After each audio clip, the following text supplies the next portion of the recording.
پێغەمبەری خوا چەند بە هۆڵی مردووانەوە بووە وخوای گەورەی چەند تەئکیدی لەسەر کردووە کە پێغەمبەر صلی الله عليه وسلم بەو شەوە دەرچێ لە ماڵ بڕوا بۆ قەبرستان لەوێ دوعا بۆ مردووەکان بکە.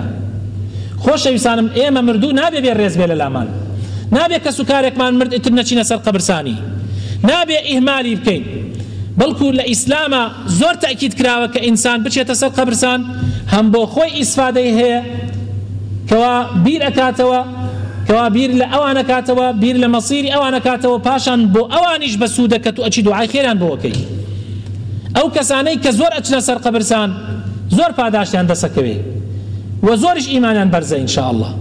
بەڵام ئەو کەسانەی کە بەس لەگەڵ جەنازەیە ئەچنە سەر قەبرستان کە بینن لە قەور دوای ئەوە لەبان قەبرستانیش مۆبایلێکاوە دەستێەوە و هەر خەریک ئەلوو ئەلووە و ئاگای لە مردوو هەن نییە، بەڕاستیەوانە هیچ ئیسفادەی لە قەبرستان ناکەن. پێغەمبەر صلی الله عليه وسلم أفرمي إني كنت نهيتكم عن زيارة القبور ألا فزوروها فإنها تذكركم الآخرة. بيشا تا إسلام بجواني لنا ودل خلق هذا مزرابو خلق أشوا سر قبرسان هندي بياوشاك وسيد وشيخ وأمان أبو خلق الرؤي برست، خلق الرؤي هواري كرت بإبراهيم سمين بسي مدري با أو بياواني ك بيشا بياوي باش بون وفاتيان كردو خلق أشوا سر قبرسان كان أرمياهم القورة كيانا بالرؤي كي سوز بوها هاوردي كرة تبركو إكاو كرة دسيا يا مثلا ئیتر چوکلێتێک ێساوی هاتۆی دەمە تەبەڕکە ئەو ئەفکارانە لە مێشکی خەڵکا بووە لە پێش شیشا ئەچووە سەر شێخ عەبدولقادری گەیلانی بەدەڵ قەورەکەی سوور ڕێخواردەوە ئەزانێ ئەمە کەعبەیە، یا ئەچووە سەر پیاوچاکان و ئەمان ئەو ئەفکارانە لە مێشک هەندێک خەڵکا بووە لە کاتی خۆیان، بۆیە ئیسلام قەدەغەی کردووە خەڵ سەردانی قەبرستان بکە، فەرموویەتی نابێ بچن. دوای ئەوە عەقیدە دامەزرا خەڵک ئەچێ بۆ سەر قەبرستان بۆ ئەوە ئەچێ دوعا بۆ مردووەکە بکە، بۆ ئەوە ئەچێت بپارێتۆ لە خوا ڕەحمی پێ بکە، بۆ ئەوە ئەچێت خۆی بیر لە مردن کاتۆ خوای تەعالا ئەمجا ئیجازەی دا فەرمووی ئێستا ئیجازە ئەدەم بچن بەڵام ئاگاتان لێبێ، نابێ داوا لە قەبر بکەی، نابێ هاوار بە قەبر بکەی، نابێ بپارڕێیتۆ لە قەبر، نابێ بە دەوریا سوور بخۆی، ئەوە هیچی دروست نییە. تو ئەچیتە سەر قەبرستان دوعای خێر بۆ مردووەکە ئەکەی، ئەچیتە سەر قەبرستان لەوێ بیر لە قیامەت ئەکەیتەوە، بیر ئەوەکەیتە ئەم پیا و چاکە بەڕێزە کە سەدەها کەس شوێنی کەوتووە، سەدەها کەس یاوردەتە سەر ڕێگا، ئێستا شوێنی ئەو شوێنەیە،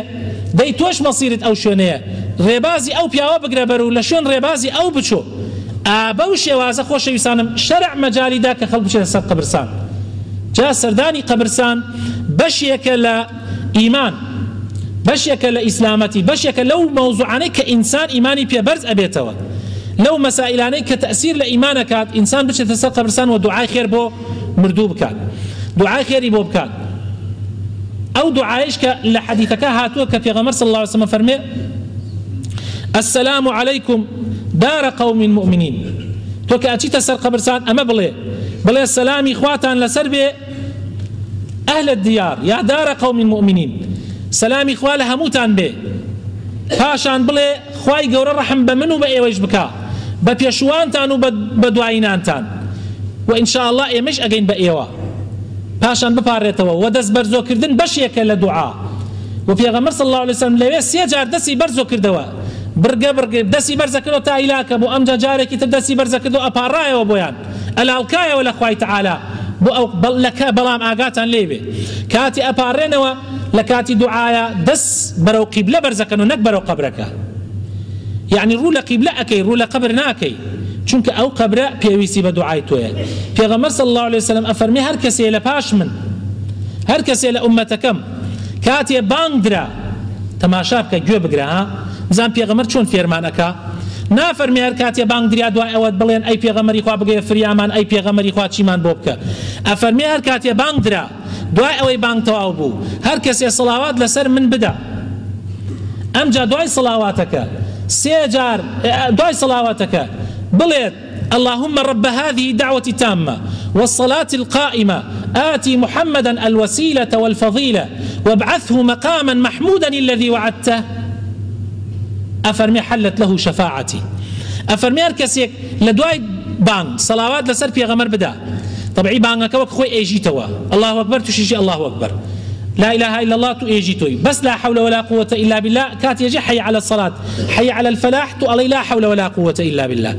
دعاء وحتى أخير بانك تواب صلوات لسر في غمر أدي صلى الله عليه وسلم اللهم صل على محمد وعلى آل محمد كما صليت على إبراهيم وعلى آل إبراهيم تا أخير أمجا دعاء أو أباريت والله خوايكيان خاوني أم بانك جوانا خاوني أم بانك تواوا اللهم رب هذه الدعوة التامة والصلاة القائمة أم نوجد مزرعة وجوانا يا رب آتي محمدا بفي غمر بدا شي الوسيلة والفضيلة تو دعاء بفي غمرك صلى الله عليه وسلم ها سيكن لفي غمر بريستر هي لفي غمر عزيز تر هي لفي غمر قورة تر هي سيدي قشت بني آدم نية تو دعاء بوكي هر کسی او دعای با پیغمبر که خوای گور دو پلی وسیله و فضیله با پیغمبر بده پیغمبر افرمین منش لقیامت شفاعتی بوکم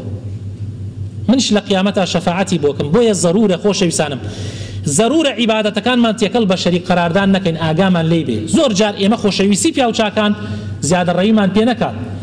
و من پی نکات هنگای زیاتر بنین توشی گناه و شرک و لجاتی اما خیر من دست که بروین توشی گناه لوانه پیشی کافر بین خواب نمانده